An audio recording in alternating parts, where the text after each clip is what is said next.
اللہ تبارک و تعالی کا ارشاد ہے، یا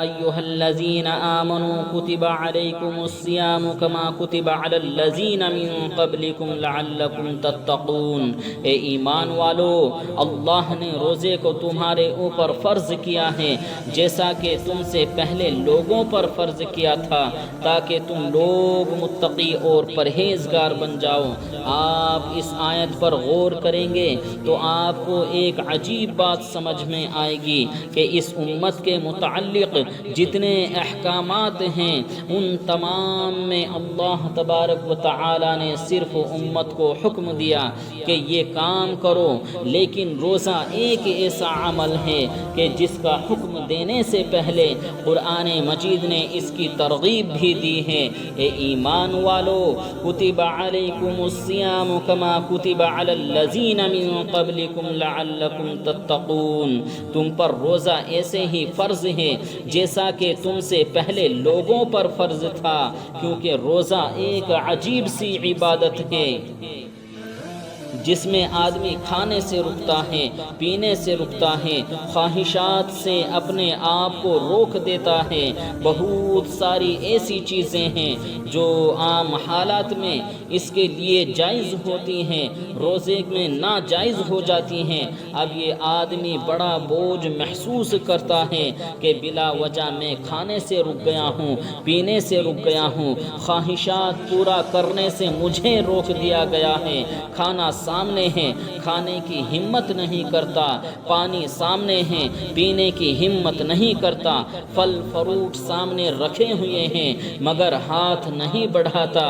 تو یہ آدمی بڑا بوجھ محسوس کرتا ہے۔ اللہ نے ترغیباً فرمایا، کما کتب علی الذین من قبلکم، اے ایمان والو، جس روزے کی فرضیت کو تم محسوس کر رہے ہو کہ صبح سے لے کر شام تک کھانے سے رکے ہو، پینے سے رکے ہو، خواہشات پورا کرنے سے اپنے آپ کو روکے ہوئے ہو، یہ صرف تم پر فرض نہیں ہے بلکہ تم سے پہلے لوگوں پر بھی فرض تھا۔ جب روزہ ان پر فرض تھا تو پھر تمہارے لیے کیا بوجھ ہے، تم بھی سعادت اور غنیمت سمجھو۔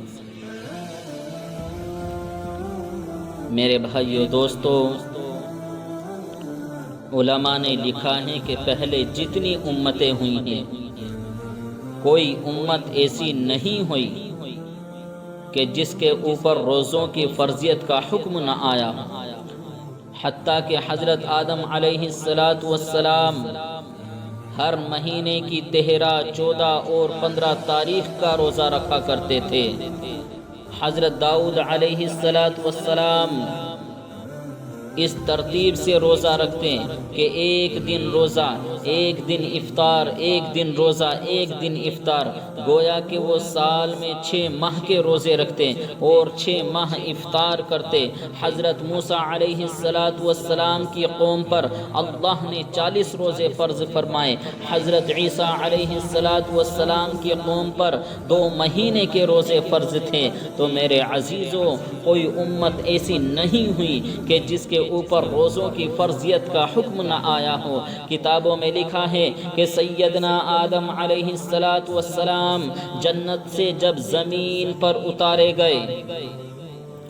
جنت کا حسن، جنت کے سارے کمالات جو آدم علیہ السلام کو اللہ نے جنت میں عطا فرمائے تھے اور یقیناً ہر جنتی کو جنت میں ملیں گے۔ بڑھاپا کبھی نہیں آئے گا، بیمار کبھی نہیں ہوگا، زندگی کبھی ختم نہیں ہوگی، کبھی کوئی پریشانی نہیں آئے گی، مسلسل نعمتیں ملیں گی، ایسی نعمتیں جن پر کوئی زوال نہیں آئے گا۔ اتنے بڑے کمالات کو حاصل کرنے کے بعد سیدنا آدم علیہ السلام جب جنت سے زمین پر اتارے گئے تو بہت بڑا فاصلہ تھا۔ حضرت آدم علیہ السلام سراندیپ انڈیا کا ایک علاقہ ہے، وہاں پر اترے، حضرت حوا جدہ میں اتری، ایک دوسرے سے دونوں جدا ہو گئے۔ ایک طرف سیدنا آدم علیہ السلام کو مسلسل اللہ کا خوف، اللہ کی جلالیت کا ڈر کہ اللہ تبارک تبارک و تعالی نے فرمایا تھا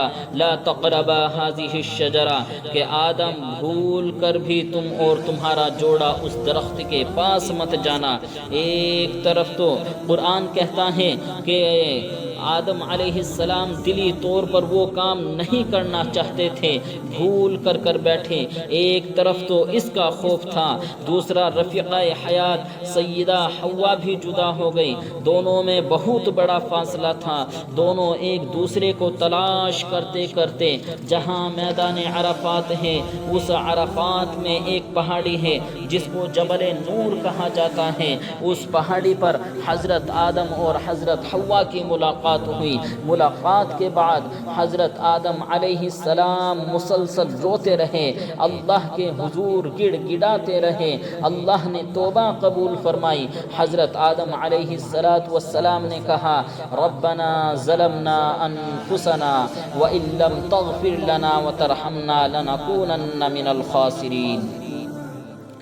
توبہ کے اعلان کے بعد ایک دن حضرت آدم علیہ السلام نے اپنا چہرہ آئینے میں یا پانی میں یا کسی اور چیز میں دیکھا، دیکھنے کے بعد یہ احساس ہوا کہ جو حسن اللہ نے مجھے جنت میں عطا کیا تھا، جو کمالات مجھے جنت میں ملے تھے، جو خوبیاں مجھے جنت میں ملی تھی، جو جوانی مجھے جنت میں ملی تھی، جو انعامات مجھے جنت میں ملے تھے، جنت سے زمین پہ آنے کے بعد وہ حسن چھن گیا، کمالات ختم ہو گئے، خوبیاں امتحان کے طور پر واپس لے لی۔ حضرت آدم علیہ السلام کو بڑا احساس ہوا، انتہائی دکھ ہوا، آنکھوں سے آنسو جاری ہو گئے، اللہ کی بارگاہ میں درخواست کی اے اللہ اگر تو مجھ سے راضی ہے میرے اس حسن کو مجھے دوبارہ لوٹا دے تاکہ میں تیرے اس انعام اور احسان کو دوبارہ دیکھ سکوں۔ تو میرے بھائیو دوستو، اللہ کی طرف سے آواز آئی، آدم اگر اس حسن کو پھر سے واپس لینا چاہتے ہو،